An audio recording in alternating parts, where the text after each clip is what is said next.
खड़ी तैयार कामयाब है हम, जैसे वो हालात सामान है हम, और खड़ी तैयार कामयाब।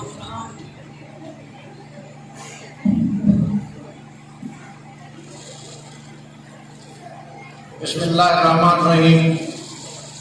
अल्हम्दुलिल्लाहि रब्बिल आलमीन वस्सलातु वस्सलामु अला अशरफिल अंबिया वल मुरसलीन व अला आलिहि बैत तय्यबीन ताहिरीन अल मौसूमीन अम्मा बाद। मेरा respectable district manager and Atar Hussain Jana साहब, असांजो डिविजनल प्रोजेक्ट मैनेजर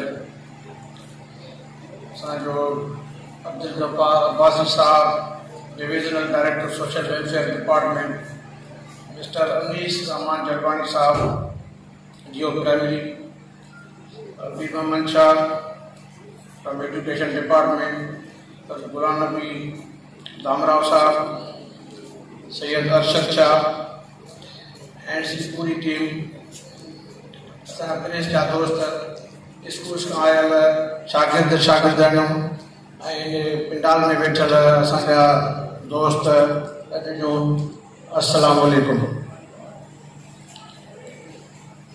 सब खां पहिरियां त मां हिन टीम जो तमामु घणो मशहूरु आहियां जिन असांखे हिते मौक़ो कयो आहे ऐं मुख़्तलिफ़ टाइम्स ते मुख़्तलिफ़ प्रोग्राम हैंड्स कंदी रही आहे। तमामु बेहतरीन कारकर्दगी सां कमु पई करे। असीं हेल्थ डिपार्टमेंट जे तरफ़ खां त बिल्कुलु उन्हनि सां हर टाइम असांजो एजुकेशन जा या सोशल वेलफेयर जेके असांजा स्टेक होल्डर डिपार्टमेंट्स आहिनि उहे सभई गॾिजी कमु पिया कयूं।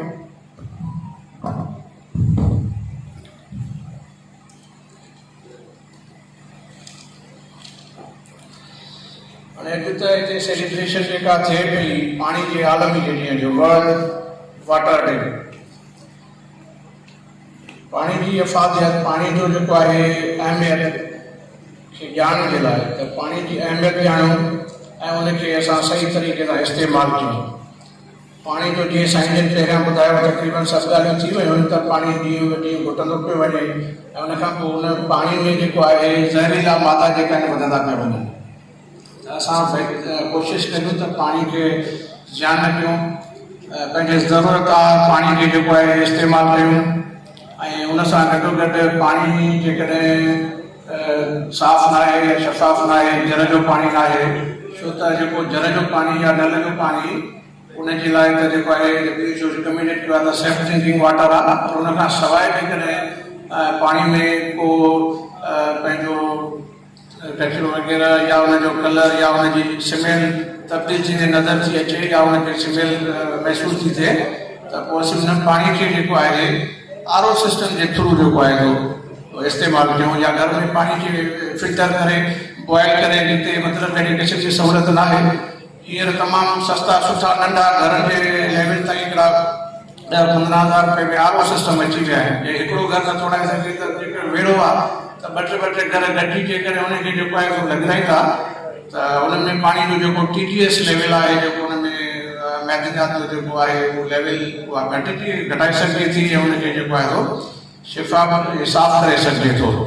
उन सां गॾोगॾु हैंड्स जेको आहे तमामु मुख़्तलिफ़ प्रोजेक्ट्स ते असां सां गॾिजी कमु कयो आहे, तमामु बहितर तरीक़े सां कमु पई करे। उनमें जेको आहे हेल्थ जी जेका इम्प्रूवमेंट ऑफ हेल्थ हुजे, प्राइमरी एजुकेशन के हवाले सां या जेको आहे गुरबत जे ख़ात्मे के हवाले सां हैंड वॉश ते जेको आहे कमु पियो कयो। हींअर काफ़ी जॻहियुनि ते जेका आहे पंहिंजी यूनिट्स लॻाए छॾिया अथऊं ऐं उन सां गॾोगॾु कम्यूनिटी में अवेयरनेस बि जेको आहे उन्हनि जेको आहे प्रोवाइड कई आहे कमु कया।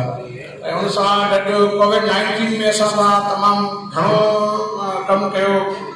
काफ़ी पंहिंजो असांजी हेल्थ डिपार्टमेंट सां इनजो वॾो किरदारु आहे। इन सां गॾोगॾु फिल्ड में बि हैंड्स जो तमामु घणो कमु थियो आहे। चवण जो मक़सदु इहो आहे त ही जेके दोस्त आहिनि असां सां गॾु तमामु पंहिंजो सुठी लेवल ते कमु पिया कनि ऐं असीं बि असां हर टाइम जेको आहे सहकार कयो आहे। जहिड़े क़िस्म जी मदद चाहिए आहे NOC हुजे, छो जो ही तमामु सुठी महिनत सां कमु पिया कनि। असीं ॾिसूं था त तमामु स्टेक होल्डर्स ॾिसनि था त जॾहिं कमु थींदो आहे त पोइ इहो हिकिड़ो मज़ो ईंदो आहे। त उन लाइ तव्हां सभिनी जी महिरबानी, पाणी जी अहमियत खे सम्झो ऐं हीउ मैसेज कम्यूनिटी में तव्हां जेके बि हिते वेठा आहियो, असुल मक़सदु इहो हूंदो आहे प्रोग्राम करण जो त हिकु त असां उन शइ खे वरी यादि कयूं ऐं असां गॾोगॾु हीउ मैसेज असां कम्यूनिटी में पहुचायूं त पाणी जी अहमियत खे सम्झूं ऐं उनखे जेको आहे साफ़ करे इस्तेमालु कयूं ऐं पंहिंजा हथ थी बार बार जेको आहे सुठे तरीक़े सां धोईंदा रहूं जीअं असां बीमारियुनि खां बची सघूं। तव्हां सभिनी जी